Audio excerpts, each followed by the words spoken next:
Hi there, welcome to the Obachanchatter, and I'm here with you after this afternoon to recap Martha's Summer House, Martha's Vineyard, season 2, episode 8, entitled Gossip Girls. Okay, I started this episode off with looking at some notes. And by the way, I hope everybody's doing well today. And that they had a wonderful Mother's Day yesterday. But anyway, the ladies discussed Nick. And that's Noel, Bria, Natalie, and Shawnice is around. But Natalie kind of wanna. I'm saying Natalie stay out of it. She gonna find herself in a world of trouble running her damn mouth. So Shawnice is like it ain't that deep for her. So anyway,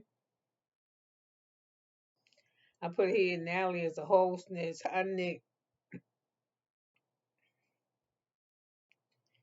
It said because when Nick not how Natalie is saying that if it was her man and that's what he do when she ain't around, which is I guess sneak touching on them and looking at them lustfully, that she wouldn't like it. So she feel like she should tell Tanisha, her Tanisha friends, okay, let's see what kind of friends you are.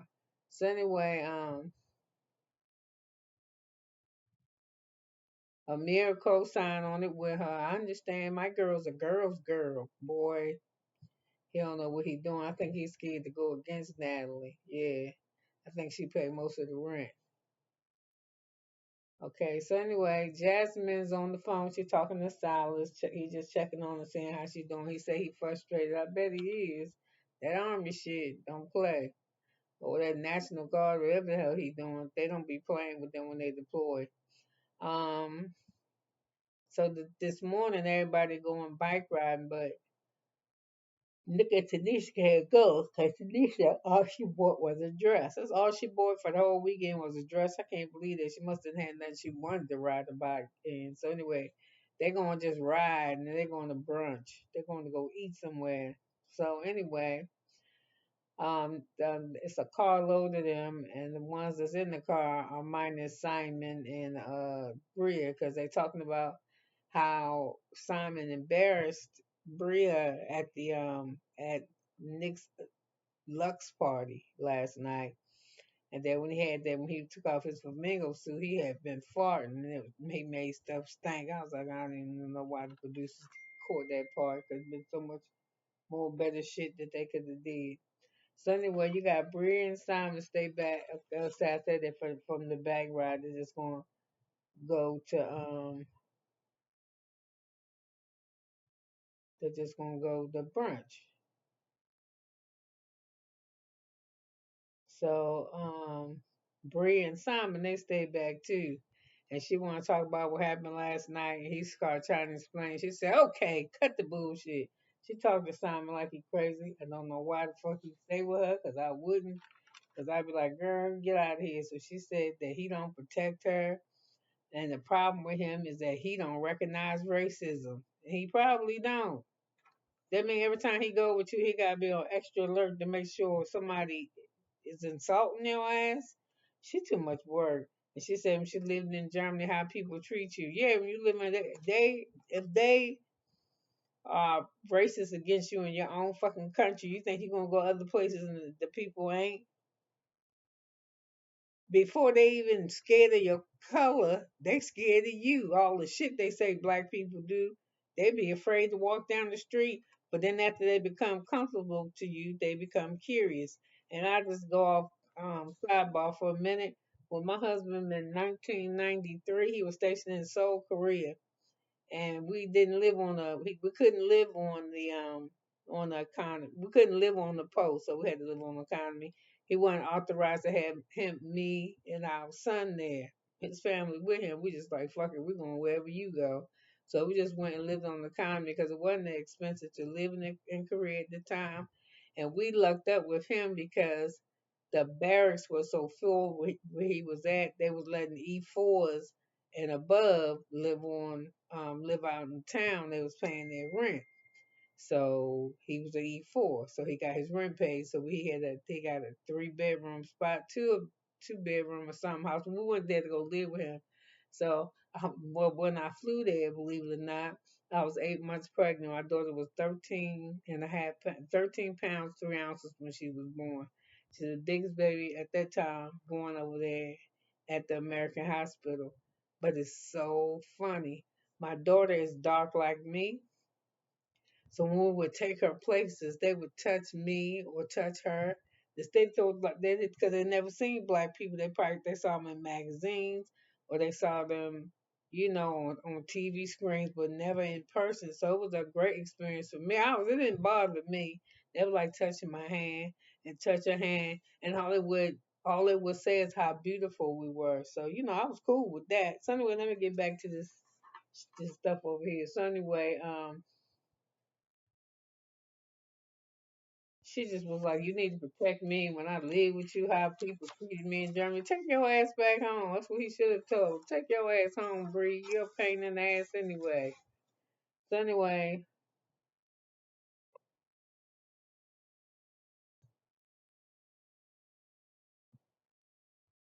yeah. So anyway, I put down here that I thought that she was correct. I think that Simon is blind to the racism because he probably never even been with her. She might have been the only black girl he ever been with. So you just deal with shit. That's why they tell you stick with your own kind. I mean, I don't give a fuck who you fuck with, but just know when you cross over barriers, you're gonna deal with shit. My daughter is is black. We ain't never been to fucking Africa. M- My daughter is black, but she fell in love with a Mexican. I ain't got no problem with Mexican people at all, but the Mexican people had a problem with my daughter so bad, so I thought I had to kick somebody's ass. But of course, when you break the bond, you make the bond, you break in most cases, you can break that. What is that shit? That mad shit, or why he was a nigga, and why he would have went back. That type of shit. You can break that shit with a baby, and that's what it was. My granddaughter, her name is Gia. She's 11 years old. Something else, I tell you. So anyway, once my daughter had a baby, it got better. I ain't say it got good, I just said it got better. So anyway, let me get back to what I was saying. You cross the barriers, you gotta deal with shit. I ain't saying you ain't gotta deal with shit within your own culture, but you really gotta deal with shit when I think when you cross over to somebody else's. And even if you on that person is cool, you gotta deal with that person's family shit. That's why I have two granddaughters now, and I don't know if I will have any others. But I tell my granddaughters, don't fuck with them. Don't fall in love with this man. Don't fuck with him too deep till you meet his goddamn people. Yeah, spend a couple weekends or a couple days over there visiting and shit. His mom and shit. And you see how the mama treat the son, how the son treat the mama, and what the fuck going on in that house. Because if not, when you marry into bullshit, you drag everybody else with you. And at home, lo and behold, I love my grandson. I mean, I love my son-in-law. I love Johnny with more. I love him like he was my own son. He gave my daughter hell, and he was hell. So he's deceased now, in a much better place. But whew, I tell you what, it was something else. So anyway, y'all don't want to hear my shit. So Simon Bree, I wanted to say that I think that Bree looked good in that purple in her confession. So she looked good in her confession. I wanted to say this too. In every race, I don't give a fuck what color they is, they are assholes. So I'm put that on top so everybody know. So Simon was like, you know what, Bria, every time me and you get into some shit, you ready to call it quits. You ready to hang it up. And then we find out that the reason why she do this because she playing with this motherfucker. She want to see if she want to stick around. Yeah, but she said she always do that shit, but he's always there. He always gives her a second chance. You will not get a second chance one time because you keep telling me you going to break up with me and quit me and all this shit. One of them times gonna be one, two times, one time too many. Your ass gonna find out just what you was wishing for. Not wishing for, but wishing for being by your damn self. But she look good in that purple. And she said herself she don't know why he stayed, 'cause his ass is crazy. When he done got some of that black and the bird and sweetie juice, I tell you though, you get a hold to us now, 'cause I'm about as dark as Bria, darker. So we something else down there. So anyway, you remember they say the darker ones is the stronger ones, strong down there. And I say strong, we'll lock you down. Can't get out of that motherfucker try to pull out. Yo, I'm just saying. Okay, let me stop. So, what else do we have? So anyway, we get everybody on the bikes, and I don't know what the fuck, why Jasmine got that thing on her head like that. Either she got the wig ain't been combed or something, or the scarf ain't. It's been a cute outfit. She just still has the damn scarf on her head, right? So anyway, everybody is gotten ready to start to ride the bikes, and Jordan's not that good at the bike, but she good enough that she ain't falling off. So she's being encouraged by Jasmine, and we hear Jordan say that it feels good to see Jasmine back to herself without Silas being around like she got to be a wife. I sure appreciate you. You said you sound like you a little bit of a hater that she got a man. I'm just gonna say myself, Jordan. You just sound like a bit of a hater there for a minute, and she's just being herself. She was the same way she was last year. I know this is the one that I know. That ain't the same one you know, 'cause the one you knew last year wasn't pregnant, but she pregnant now. So I'm just saying, you just saying you got a little bit of hate, like you blame Silas every day on this time. That's how she sound. So anyway, everybody meets up for brunch, and I don't know where he say this at, but oh, I know they at the table. They saying how they got the hangover and stuff from the night before. How they got a hangover from the night before. And person said if you drink ginger ale, that cure everything. You fall, something, your leg hurt, drink ginger ale. It just cure anything. He said, but it won't cure it. Now, unless after you drink it, you don't say, you know, that make that noise. Yeah, that's what he said. And I say, you gonna make that damn noise anyway. You take a swig of cold ginger ale. So anyway, my hands bothering me. That's why I'm rubbing them today. Um, so anyway, they at the brunch, and eventually Natalie get up enough nerve to walk her ass over there where Tanisha and Nick is, and she was like, she stuck her hand in her head. Get the fuck out of my head! That was like so not cool. Women, are you listening to this? Don't no woman like nobody to play in their head. Don't no woman like nobody to play in their head, especially not if they out in the street. Now if they in the bed with that man and he pulling on their hand. And I don't know, you might have to not be black for this to happen, but we usually don't let you put your fucking feet in our hair when we're in the street because we like to look nice. So anyway, Natalie pulling her hair saying she needs to come talk to her. She like, what about what? And she said she better talk to her somewhere else.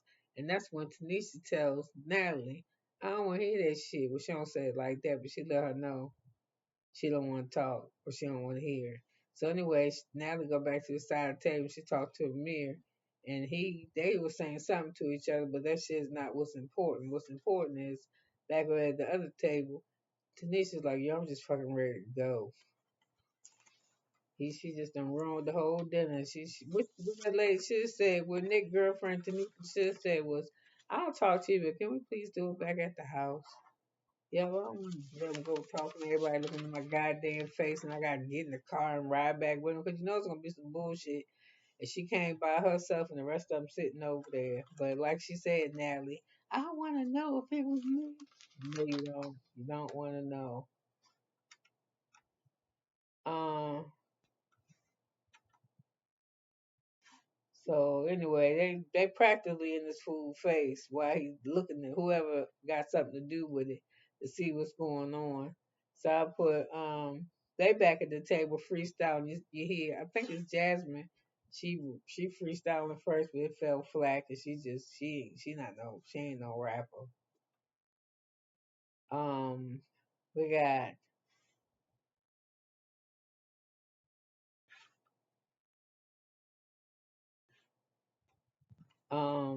Natalie saying that she don't want to be known as a problematic friend or the problem makers or the shit starter. But that's what you is though. That's what you is. You really look like it.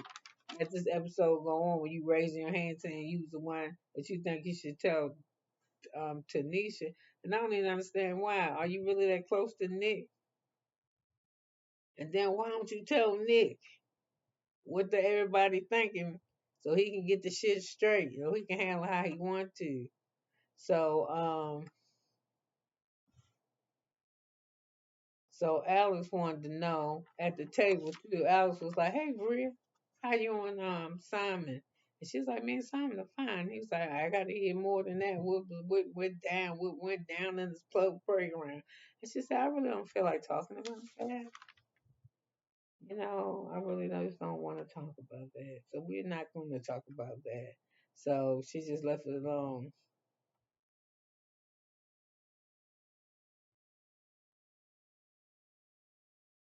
Okay, hold on. Yeah, he didn't want to know. She says it's too.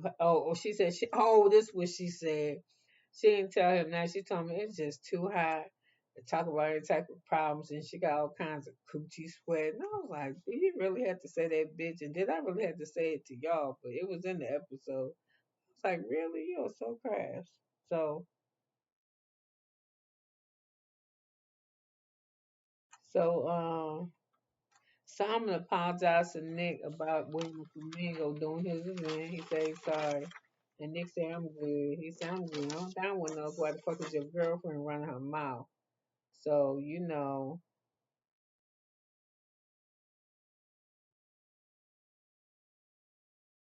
so Nick is like, so anyway, Noel, everybody back now. And they're all in the kitchen, look like. And they always keep that damn kitchen so dirty at night. I'm surprised when people don't got roaches in their house. Who got their Airbnb, them motherfuckers do not clear up their kitchen. It'll drive me crazy. Ugh, how can they stand on damn pizza boxes and shit all over the counter? And they say they on vacation, but vacation don't gotta be nasty vacation. Ugh. So anyway, Nick started getting into it with Noel, and he was like, "What's up with Noel? Why you even talking? What you even got to do about it? Oh, you want to be a part of the group? I mean," she was like, "Nigga, please, fuck." What you want to be touched? You want to be looked at crazy? So Nick only looking at you because you shaking your ass. So anyway, that's what I put. And then it came to when he got shifty eyes with Shanice. And I was like, he got eyes because you walk around bitch half naked. He a man. He going, look. He sitting on the couch. You beside him on the couch, shaking your fucking bikini booty ass in his face. Y'all running around there half dressed. And I'm curious of why the fuck he looking at you. Oh, everybody looking at y'all. This motherfucker only wanted to get caught. That's all I'm gonna say about that. But that's so crazy. And I'm like, he be looking at us and he handsy. I ain't see him really touching on nowhere. And if it don't touch me, like, and I'm like what Noel say, if it ain't touching my titty, I'm good. If his hand don't do no crazy cuffing the side of the titty or going around the top of it, she was like, it ain't no big deal. So anyway, Nick wanted to know who brought it up to tell Tanisha. And God damn, Natalie raised her hand. She was like, it's some girls, girl, and I think I should know. And I was just like, what the fuck? And Preston said, yeah, what the fuck? But Preston said, when something happened in this house, why the fuck do you go tell everybody else except for the other person? And the other person is right on the other side of the wall. They right there. Just go tell them. Y'all just make a big deal out of a fucking big deal. And y'all grown ass people. And it's crazy. It's not just the grown ass people on this show. It's the same thing I experienced watching Real Housewives from New Jersey today. I I am so glad I'm not taped. I swear, 'cause my kids tell me I be acting like a goddamn fool too. I'm glad I ain't on. I'm glad they can't show me playback of me because they be telling me shit I said, and I was like, I ain't say that. I ain't do that. Sunny World. Now they scream that girl code shit. And like I said, Alex even came out and just said, why the fuck y'all just ain't say something to Nick? So Nick was like, okay, first it was my eyes, and somebody said now it's my hands. So it's like, man, fuck y'all. So anyway, him and Bria, Nick and Bria start arguing. You know, Bria start arguing with you. She walking off. She ain't about to argue. You will not raise your voice at me like that. And he was like, Bria, something. And she was like, what do you have to say? Say if you have to say or whatever. But she's gonna be a bitch about it. So anyway, I think they're gonna pick up next week with the same bullshit with this. Well, the Tanisha girl will be gone, but they should have said something to him. And I guess it is something hard to tell somebody, especially if there's somebody the way you thinking they looking at you and touching on you. Them motherfuckers like, what, bitch? I don't know. No. You know what I'm saying? You know what I'm saying. So anyway, listen, you could have been anywhere in the world, but you was here with me for 20 minutes and 33 seconds. Bye now.